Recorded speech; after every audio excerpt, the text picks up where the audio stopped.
Mike. How you feel today? Hey, how you doing? I'm good. I'm doing good. What you got going on? Not much. Tell you the truth, I had got up early this morning and then I laid back down, but I'm up now. Oh, okay. Okay, just making sure, man, before I get into it. I just wanted to been a couple of days, you know, and it's been a couple, like they had 2 press conferences with the Tank and the Ryan Garcia. And so we looking at the build up to that. Have you been following along at all? I've been seeing some of the things that's posted on YouTube. So yeah, I've been seeing some of the pre-hype chatter so far. Yeah, I think a lot of people are making a big deal about the catchweight and the rehydration clause. And I know sometimes you be my voice of reason, you know, because I'm like, why is everybody crying for Ryan right now? I mean, I'm like, you know, like what do you take for that? Like with Tank and them, you know, basically having, I guess it's being put on Tank because he's the A side, so he pretty much dictates everything. And Ryan has to come in at 136, and he has a 10-pound rehydration clause.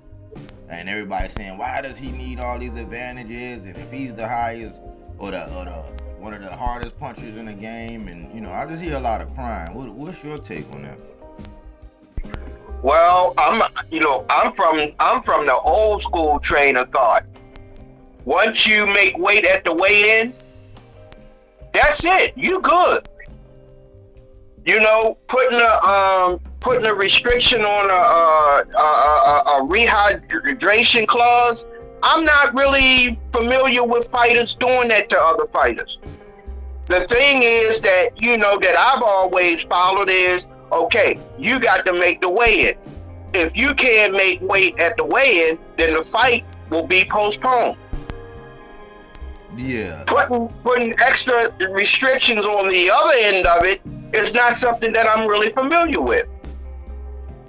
Yeah, I mean, I'm familiar with it, but I never agreed with it before. But it's one of them things where I always say, you know, when it comes down to these trends and things that we create, Floyd was doing it, Canelo was doing it, and here we got Tank doing it. And I looked at it 2 ways. I looked at it like this. I looked at it like, okay, this was Tank's A-side flex. Basically, his you know, you got to make some concessions to me as the A-side or whatever. And the history in which, you know, Ryan basically pulled out a negotiation. So that was one side. The other side was, I was like, man, maybe they thought that if Ryan accepted it, that he really truly wanted to fight and he would be disciplined enough to do it. The second thing is, it was noted that Ryan was saying that the next day he's normally 146 to 148 anyway the next day, so it wasn't gonna be any big deal. So it has happened. You know, I used to get on Canelo a lot about the rehydration clauses and all that, but I just found it funny that when he was doing it, everybody was like, oh man, when he's the A side, he's this and that. Now Tank doing it's like, why he need these advantages? I'm like, those goalposts, man. I'm like, that's why I got that KY jelly, I got that BodyWork KY jelly, so when people pick up these goalposts, man, it slips. It makes it very hard to pick up and move these goalposts, man. I don't really care. I don't. If this has been a part of the negotiation process, then it's just something that's never really came across to me. And probably the reason why it has never really been a factor in my mindset is I don't ever remember a fight being canceled due to the fact that somebody rehydrated. So because of that, it's something that really hasn't been on my radar. Can you remember a fight in the past that had a rehydration clause, and because someone gained more, the fight was postponed or canceled? No, it doesn't get postponed or canceled. What they do is they hit that wallet. So it's a hefty fine associated with it. Like if you don't do it, it's like it's a substantial amount of money that they'll take out if you don't make that weight. So it's a way to, like, that's how they do it. They hit the wallet, the purse string. Oh, okay. So, But I'm gonna tell you, if you got an individual, okay, that's in, that's heavier than another individual, and we know this from the beginning, and we already know this, and you want to fight this guy, but you want him to meet you down at a lower weight, then you got to consider everything. You got to consider everything, because if this guy is going to move down to meet you, then he's going to be straining his body to get down the weight. So you already know once he makes the weigh-in, his body is going to try to get acclimated back to a more normal weight size. So you got to kind of, work with that fighter on that rehydration clause. It's just, you just can't say, no, you're going to get down to this size and then you're not going to do this, you're going to do that. It can put a strain on the fighter that's coming down to try to meet you at your weight. Right. That's true. You can.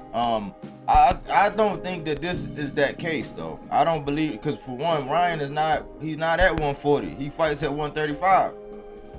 The weight is at 136 and he can't be he got to be 146 the next day. That's it. You know what I'm saying? That's what I'm saying. I'm like, this conversation, and this is the only reason why I'm really addressing it, because it's sitting in shockwaves through the internet right now. The conversation is, Tank fights at 135. They agreed to fight at 136. It's 10 pounds after that, like that he can't come in the next day. That's it. You know what I'm saying? Like, he's not a 140 guy shrinking himself down to 135, or 147 shrinking himself down to 135. So, listening to it, I believe he should be able to meet those requirements. I really do. It doesn't sound like it's going to be a problem, but, we have to look at what weight does he really come in after the fights anyway. And see, that's another thing that, I'm not really that privy to. For example, if Garcia came in at one weight at the weigh-in, I don't ever remember noting what weight he was at fight time, or not only him, but many other fighters. It's just not something that I kept on my radar that was important to me. The things that was important is you making the fight at weigh-in. So these other intangibles that are being talked about right now, I have to say I'm not really privy to all of that, and we just gotta wait and see how this turns out, and if this Impact fights in the future. Yeah, I mean, and that's a good point, because a lot like myself, I really didn't like watch or pay attention to it. I do know that during the fights, that's a talking point that some of the commentators, the good ones, the commentator, that's like the little nuggets and the little, ceremonial, jargon that they use, on fight night, what they'll say what a fighter's weight is. Oh, he came in tonight at this weight. I think Ryan said that he typically comes in at 146 to 140, anywhere between 146 and 148 on fight night. And he himself said it wasn't a big deal, but at the press conference, he was like, why are you trying to drain me? So it was just, I think it was more to kind of take away from the talking points of the fight. But to your point, as a fan, we really don't care. Like, I mean, we care, but we really don't. You know what I'm saying? It's not something that we really focus on. Because like you said, you don't know. Most of the time, I don't know until they actually say it. Because they'll say something like, Earl got down at 147, but then he might be like 160. You know what I'm saying, on fight night or something like that. Like, it's just different. It's just a talking point. But I did a video earlier. I didn't put it out yet, but I was saying, man, some of the better talking points around this conversation is, we know Ryan has the height. We know he has a slight reach advantage. But I was asking, we need to be getting into who has the better defense, who has the better ring IQ, will experience play that big of a part in this fight, who has the better coaching staff. you know, activity, you know, things like that, you know, when we start breaking down this fight. Because right now I'm thinking that Ryan has a good skill set. For me, it was a little bit premature, but it's one of them things to where at some point it was either shit or get off the pot. And I'm proud of Ryan for actually saying, look, man, make this fight. And then I was even more proud when he said, I don't even want to fight in between, you know, then and now with this fight with Tank. He was like, I don't want to risk anything. I want to be able to go right into the fight. I don't want any hiccups, and I want everything to keep rolling right along. So I was kind of proud of Ryan for that. Yeah, well, with Ryan, you mentioned his height and reach advantage. Keys to victory for him is he's got to use that. He's got to use his height and he's got to use his reach. And more importantly, as Davis goes against the ropes, he has to stay mindful of his height and reach advantage, because when Davis goes against the ropes, he can't rush in, shortening that reach. Mm-hmm. What he has to do is fight him as if he's still in the middle of the ring. As he back against the rope, get his distance and continue to throw his punches from the outside and not move in, because Davis has his ropes against the back into an inside fight. He would have to mirror the type of fight that Bivol fought Canelo with. And when you go back and you look at that fight, there were times in that fight where Canelo backed against the ropes and Bivol walked over towards them. And instead of moving and punching, he radared his left arm out, his hand, just measuring them up to see how far he could punch him from the outside. And then there were a couple times when Canelo backed against the rope that Bivol just took a couple steps back and waved him on, come on out here. You know? So he didn't get lured in to coming in to Canelo's power zone. And he was real disciplined in that fight. Ryan Garcia has to mirror that type of image when he fights Tank. He has to look at what Canelo did, and if he can incorporate a lot of that into his fight game, I think that works to his advantage. Yeah, yes. If he's able to remain that disciplined and withstand that pressure, because sometimes people get lured into a fight, but yeah, if he does, and you know, Ryan spoke to the fact that a lot of people underestimate his IQ, his ring IQ. You know, I don't really think he's gonna have to worry about really like cutting the ring off or anything like that. He really gonna have to be like really anal about maintaining his distance or knowing what distance he is, like, you know, knowing Tank striking, you know, his range, you know, like you said, he's gonna really have to be able to master that. As far as chin wise, what do you think about Ryan's chin?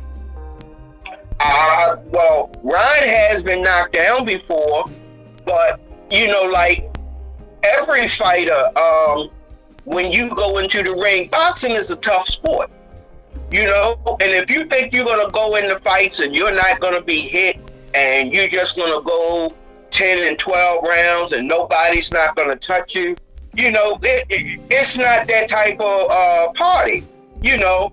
You're gonna get hit and you're gonna deliver some blows. The thing is, if you are hit and you get hurt, what are your recuperating skills? Are you able to get back on track, finish the round, go back to your corner, talk it over, come back out, get your game plan back together? Those are the factors that determine whether a fighter's chin is good. You know, because some fighters, once they get hit and they hurt, they just wound and dead. They just walking around waiting for either the referee to stop it or to get knocked out. So you got to have some skills that you have to incorporate in your fight plan, that if you get hurt, what do? Do you tie the fighter up? As the fighter moving for the kill, do you punch and grab them? Do you hold? All of these factors come into play when you are a professional fighter. So unless you learn all of these skills, then you're not necessarily the complete fighter, because a complete fighter knows how to get hit, get hurt, and not get punished, and able to finish the round. So we have to see, tell you the truth, for both fighters, if they get hurt, what are their recuperation skills? You know, have they learned this, you know, throughout their training, what to do when you get hit? How do you not get hit again? You know, so all of these factors, they will possibly be answered in this fight. And that's interesting, because I've seen Tank get caught. I seen him I saw him get hit flush. Like, I saw him. You could even say Cruz. Some people say Cruz dropped him one time, like when he fell back. You know, I've seen him get caught. I've never really seen him get hurt. I've seen Ryan get dropped, but I didn't see Ryan get hurt. You know what I'm saying? I really didn't see anybody get like hurt. So that's interesting. That is something that, you know, and they both had the ability to be able to like deliver the kind of blow that can hurt somebody or stop somebody. But I've never seen either one of them really get hurt.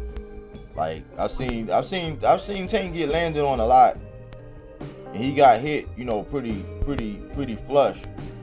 But I've never seen either one get hurt. So I don't know as far as like recovering. I mean, I know what his coaches say. Tank's coaches say that if somebody were to ever hit him or drop him, you know, it's one of them things like your boy back in the day. He say when he get hit or get knocked down, he come back, and you better run for the fences. You know what I'm saying? That's what Coach Kenny Ellis said, you know, about Tank. So that's a good aspect. That's the way Hearn Pryor was. Yeah. Hearn Pryor would get hit and knocked down, but at the conclusion of the standing 8 count, Hearn Pryor would rush in. See, a lot of Hearn Pryor knockdowns, they would be flash knockdowns. They weren't, in many cases, the type of knockdown where he's got to survive the round because he's on the verge of going out. Mm-hmm. He winged punches from everywhere. And when you throw the type of punches that Hearn Pryor used to throw, then you are also in punching range too. So he's been hit and he's been knocked down during his career, but he always got up. And at the conclusion of the 8 count, you better watch out, because he was madder after he got up than Pryor. So, you know, Hearn Pryor, as we speak of him, he was a special fighter. And when you ask people like Floyd Mayweather, who was the best fighter that he've ever seen, he says Hearn Pryor. I mean, that's who his pick is. So, you know, that just goes to show you, you know, that this guy had a talent that was kind of unmatched with those fighters of his era and in his weight class. He was just different. And you know, his coaches, Coach Kenny, I think they put Tank on. They put on a lot of film of Hearn Pryor for Tank, and it's interesting you say that about Floyd. And you know, his name pops up when it comes to that aspect. So I know that they watched and studied him a lot, and because he's taken bits and pieces of these throwback fighters, which I think is part of his repertoire. Now, one of the things that was said in this fight, they were making some Ryan Garcia and Oscar De La Hoya type comparisons, which I don't see right now at this time. I think Ryan has his own thing, but as far as, you know, being tall and having the wide shoulders and the reach, yeah. But like, as far as fighting style, I can't say it yet because I haven't seen Ryan do the things that Oscar did up until this point. But in the back and forth, I found this interesting, right? Everybody that I hear talk about this fight, they talk about how Ryan Garcia, his left hook, and the fact that people get so, he has a dangerous left hook, but they say that people get enamored or get so cautious about the left hook that his right hand is sneaky. So he, it's actually better than what people give the right hand credit for, because they're always looking for the left hook. Now, when that came up between him and Tank came out and said what you just said in regards to the complete fighter. He said, man, all you got is that left hook. He was like, you're not a complete fighter. He said, and that's all you want to keep talking about. He said, so what happened when that left hook don't land? Then what you want to do? He said, you got to have more tools in the toolbox. He said, you got to have more than just that left hook. And I think when it comes to Tank, he's spot on. You got to have more than just one punch, man. You got to have multiple ways to be able to get it done. Yeah, well, we all know that follow Ryan Garcia.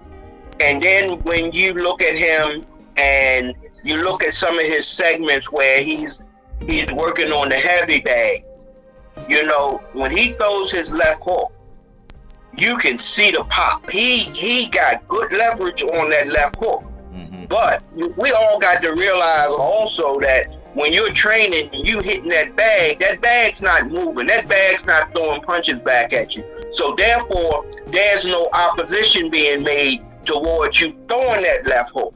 But in terms of can you hit the bag hard? To me, Ryan Garcia throws a left hook just about as hard as anybody in his weight class or the next class above him when you watch fighters hit the heavy bag. So, does he have a good left hook? Yes, he does. But incorporating that left hook and landing it in a fight, there's other things that's involved that you have to get around before you can actually land that left hook. So, these things will be decided, in a real fight. Yeah, and another thing I always say, man, this is always say, because, that's Tank my guy, so I always say this. Whenever Tank fights somebody, their offense takes a hit. It's just like when we talk about Naoya. The offense is going to take a hit. Your offensive output is going to dip. The only person that I didn't see, and it has to be the style, the only person that I didn't see this really impact like that was Leo Santa Cruz. Leo Santa Cruz, but that was because of his style. Leo Santa Cruz is a high volume, output type fighter. Ryan Garcia doesn't have that high of a volume. Like some of them volume punches, like they don't care as long as they active or whatever. And that was probably the most effective I've seen somebody with. But that also was Leo Santa Cruz's downfall. He got comfortable, got the winging punches, and got real comfortable. You know what I'm saying? And then Tank was just like, okay. So I think it's the style, but that's one thing I always consider with fighters, man. And this is why it's always interesting. And it's really not until your favorite fighter get hit or drop that it really dawns on you that they're like that they're really like I guess mortal or that they can really be hurt. But it happens. And when it happens, it's like, oh snap, he got dropped, and then it's a game changer. But I do know that your offensive output ain't gonna be the same. It's different when you in the ring with Tank and the presence of him being able to hit you, or you might have felt something to the body. You might have felt something, when he tapped you.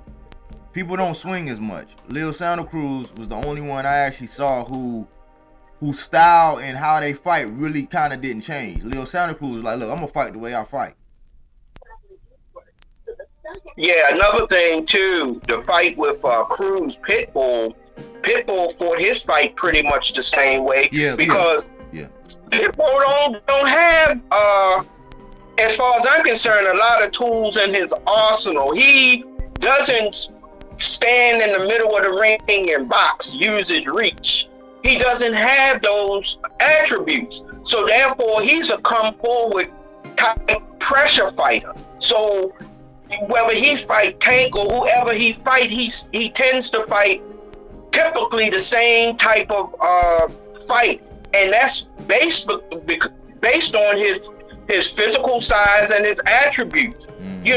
So you can't ask a guy like Pitbull all of a sudden to be a jabber, and then just throw his right hand from outside and slowly work his way in. That's not the type fighter he is. So he's the type fighter that's consistent in the type of fight that he fights, and the only way you can change that is you got to offset his aggression and put him on his back foot.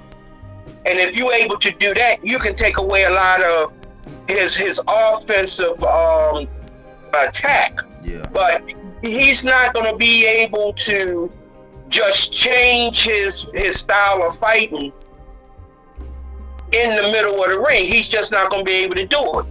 He's a come forward fighter, and even if he's fighting somebody like Tank, who is an awesome puncher with both hands, it's not going to change the way Cruz fights. Cruz fights a certain way, and when he comes into the fight, that's what you're going to expect to see. Dude, but let me sidebar real quick. Who would you have had if you had to say, all right, $100, you got $100 that you can burn, like you had Ryan versus Cruz. Who would you pick? I would have to take Ryan because of the height and because of the reach. I believe that he would be able to offset Cruz, because Cruz got, like I just said, Cruz has one way of fighting. And if you're able to take that away from him, then you're not going to see much difference in Cruz. And with the height and reach difference, Garcia has the ability to keep him away. And when he does move in close, he can throw the hard left just to keep him at distance. So it would be a difficult fight for Cruz because of the height and the reach. You know, some fights just don't. I just know they're gonna be difficult. Now, for a throwback fight, I'm gonna go back and I'm gonna throw back to something. Okay. I knew in my mind that Roberto Duran would not be able to beat Tommy Hearns. And it was because of the height and the reach factor, and that Tommy Hearns, when he has to, can box. He had the ability of boxing, but with that height and reach, it was just a matter of time before he sized Duran up and hit Duran from a distance. And if you go back and watch that fight, the end of that fight is probably the hardest punch that Tommy Hearn actually hit another fighter with and connected. The punch he hit him with, man, was devastating. And Duran, being who Duran is, we all know he had a tough chin. When he got hit, his whole body collapsed and he just fell forward. And we all knew, who was watching that fight, that he was not getting up at an 8 count. I'm gonna go back. I'm gonna watch this after this. While this thing is loading, when I'm gelling this up, I'm gonna watch that while I'm doing that. I'm gonna go back and watch that. Hearn and Duran. Listen, all you gotta do is just watch the knockout. The knockout tells you exactly what I'm telling you about. He hits Duran so hard that it's no doubt that when you see this punch, everything on Duran collapsed. Everything. His arms went down, his legs went down, and he just fell forward. And he wasn't getting up, not by the count of 8. He wasn't getting up. That fight was over. Was that a 9 times out of 10? That's how that fight goes? Like 9 times out of 10 in your opinion? Yeah. Oh, okay. Yeah. Tommy Hearn hit too hard. He had the too tall height and reach advantage. And it's almost like the scenario you asked me about Ryan and Pitbull Cruz. I see the same type of scenario because the height and reach is just I feel is too much for Cruz to overcome against Ryan Garcia. It's just too much. Yeah, Cruz is short when it comes to fighting Tank. Yeah, I think he had an opportunity to actually take that fight too, and he turned it down. I think it was under the auspices of wanting, title fights and stuff like that. But maybe his team, I don't know. You know what I'm saying? I don't know if he got scary bones in his body. I know he didn't want any Shakur smoke, but I think he was he was saying that he was focused on titles. You know what I'm saying? So I don't know, but maybe the team saw something. I don't know, that's speculation on my part, but the way you put it, maybe they saw that. Maybe they saw what you saw.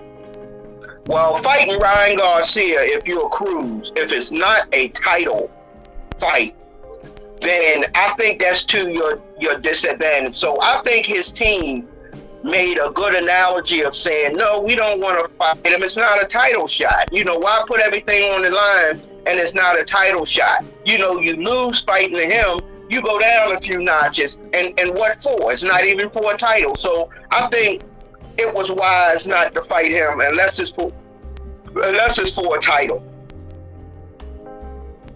Yeah. And then I don't know, you are you familiar with Joe Goosen and the Goosen family? Not a whole lot. Okay, well, it's also the matchup of Goosen and Coach Calvin. So I mean, that's going to be part of the chess match. And I can't say this about Goosen. He was able to actually string together a game plan that I saw when I saw Ryan, where I saw flashes of brilliance.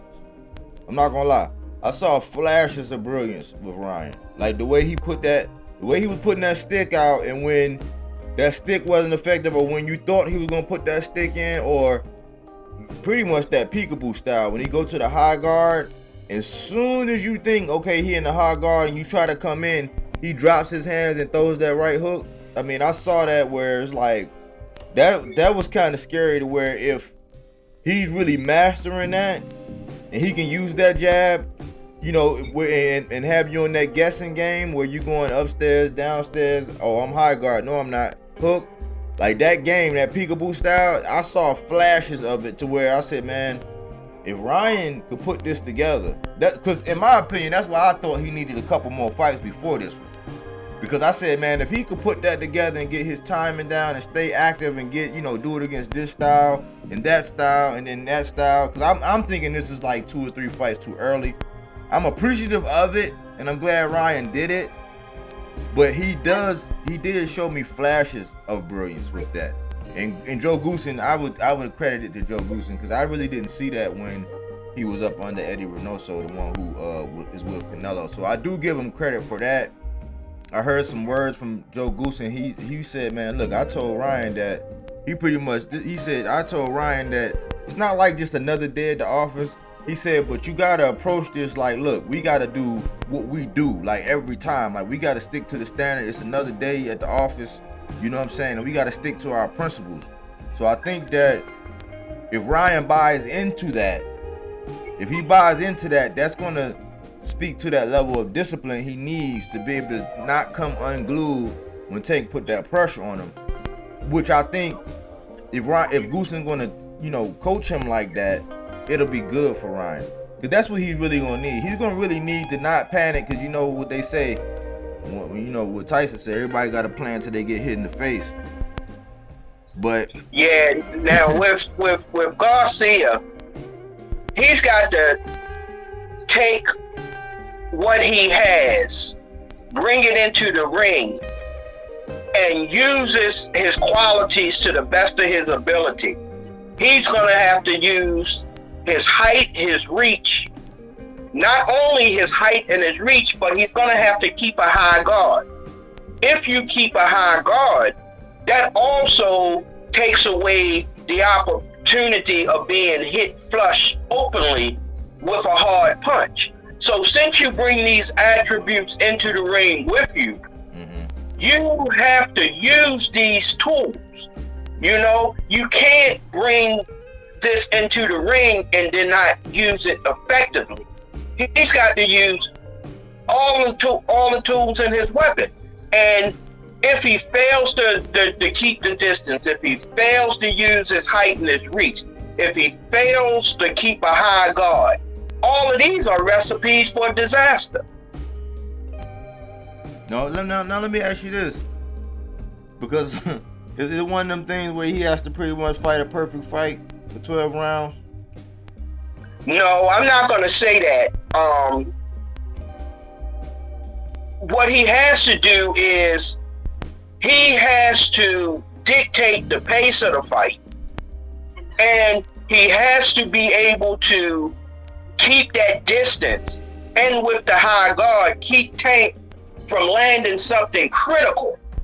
Okay? He doesn't have to win every single round to win this fight. He just has to win a majority. And in winning a majority of the rounds don't necessarily mean that it was a complete shutout. He doesn't have to shut Tank out to win. I mean, if he's able to do that, it will look better. But what he needs to do is incorporate a game plan, keep that game plan, and remember what his best attributes are. And all he has to do is win a majority of the rounds. He don't have to win them all. Okay. That's an interesting point, because a lot of people say, man, all it takes is one mistake. It's almost like, you know, I wouldn't compare it this way, but how a lot of people say with Wilder, it's like, oh, one mistake, you know, if you let him land that, even though those are two different fighters, you know, I'm thinking, man, that right hand, that's one thing, but as far as the arsenal that Tank got, that's another thing. But I guess it's one of them things where he can afford to make a mistake or two, I guess, but it depends on what mistake it is. And it's almost like the quarterback it's almost like Nick Foles when he went down there to Jacksonville, and it was like as soon as he threw an interception or whatever, they were like, oh, no, they be bringing in the young guys. Like, no, you can't have that mindset. You can't have that much pressure. That's a lot of pressure. But he has to stay disciplined, in my opinion. And if he throw an interception, you know what I'm saying, we just hope that it's not one where Tank take it back to the house, because, you know, Tank can hit that you know, he can hit that game over button real quick. So it's no doubt about it. That's why Garcia has to have that game plan, and he's got to stay focused on it. And he just can't use his height and his reach and high guard just in one round. And because you get ahead on the scorecards, you know, you relinquish that and you go and start getting cocky, because with Davis, all it takes is one good shot and he can end the fight.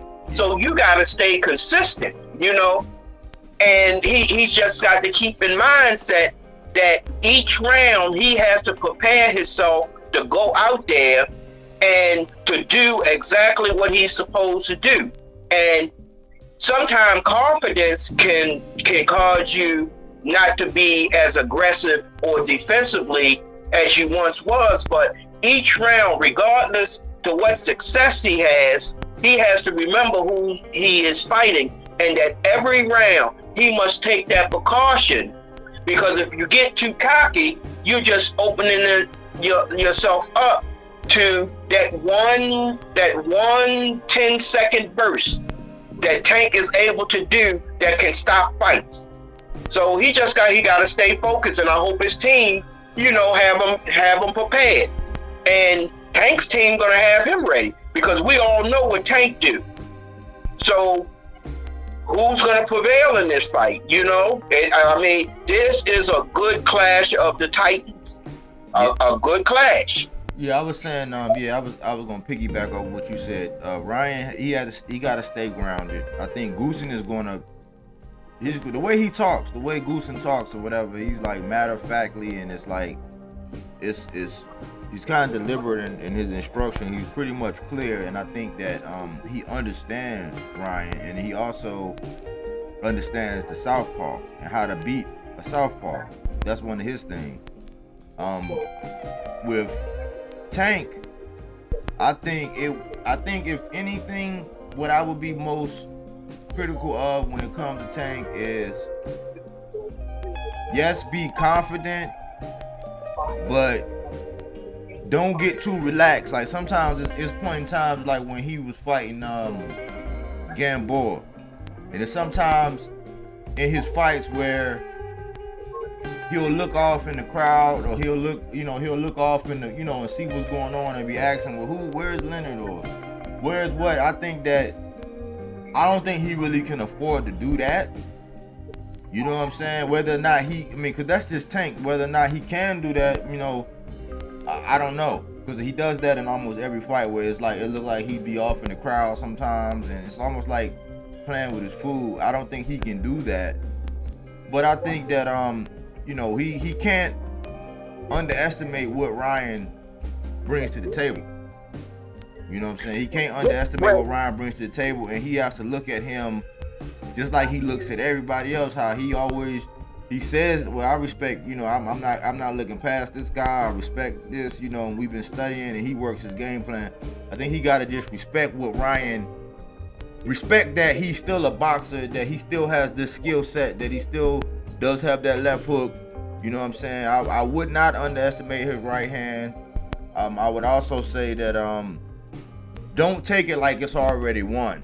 Don't go in there like it's already won. Go to work like you always do and break them down from start to finish, you know what I'm saying? And when you see your opportunities, definitely, you know what I'm saying, when you get in the show, go ahead and end the show, because it's one of them things to where maybe he said he was going to try to take Ryan into deep waters. What that means, your gas tank going to have to be good too. You know what I'm saying? Your conditioning going to have to be good too, and I think he's been doing better at his conditioning, at, keeping his weight down in between fights, having a nutritionist, things like that. So I think he's on his way. And again, it's a good fight, but that's my key for Tank. Don't go in there like this already in the bag. Respect Ryan like the true competitor that he is, and the fact that Ryan really has nothing to lose, because at the end of the day, really all he really has to do is make Tank look bad and avoid getting knocked out, and people gonna be like, oh my gosh, he's the best ever. He did like the same way they did, because that's in a sense that's a moral victory. And I think fans, for Ryan's sake, they're gonna be satisfied with a moral victory. Tank need to just go ahead and go in there and do what he need to do, and know that probably already on the scorecards, he's already like behind the 8 ball on the scorecards, because if you have any success against Tank, according to the numbers and how people see it, you won that round. Which, whether you really won it or not, that's something different. But that's how I see that fight, man. And this is my first take and my first look on it. So I just wanted to get your opinion on it and see how you saw that fight. But I got some homework. I'm gonna go back and look at that Hearn and Duran. As soon as I start mixing this one up, I'm gonna go and look at it. Yeah, he the final knock, he scored a couple knockdowns in the fight, but the last knockdown, it is just a punch that it is no doubt when that punch was landed what the end result was going to be. You even heard the commentator, one of the commentators in this particular fight, when he hit him and he went down, he said, oh my God, this fight is over. There's no way Duran's this is over. He knew it. And the average person watching a fight that watches the reaction of fighters when they go down, you could see that this punch was a punch that even if he got to his feet, there's no way you can continue. That one punch ended that fight, that one single punch. And that punch really wasn't set up by another punch where you get hit and you hurt, and now you come in for the kick. This was a punch where Duran moved towards the rope. Tommy Hearn measures him with the left hand. He threw like a lazy left, just a left to put out there to measure him. And when he measured him, then he threw the right hand, and that was it. That was it. I don't even believe Duran can tell you that he even remember getting hit. Dang. I don't even. The punch with that, I don't even think he remember being hit. Man. Yeah, I'm about to go watch that. I'm about to go watch that right now. I'm about to go watch that as soon as I get off here with you. I'm gonna go watch that in preparation. And once you see it, and you were able to watch it, a couple times in slow mo and in real time, you watch it. Give me a call back and tell me my analysis of the way that punch was. Was it, did you view it that way? I'm gonna do that, but I'm gonna watch more than a highlight because I kind of like to see the build up. I kind of like to see what was happening if I see any keys to how it was being set up. Because a lot of time when I'm watching it, I can actually kind of see him like, oh man, he gonna catch him with this, or he gonna catch him with that. I can kind of see it. So I'm gonna watch the whole thing, and then and once I watch the whole thing, I'm gonna hit you back and tell you what I saw and if you was spot on. Okay then, Mike. And don't forget, Tony Harrison fight.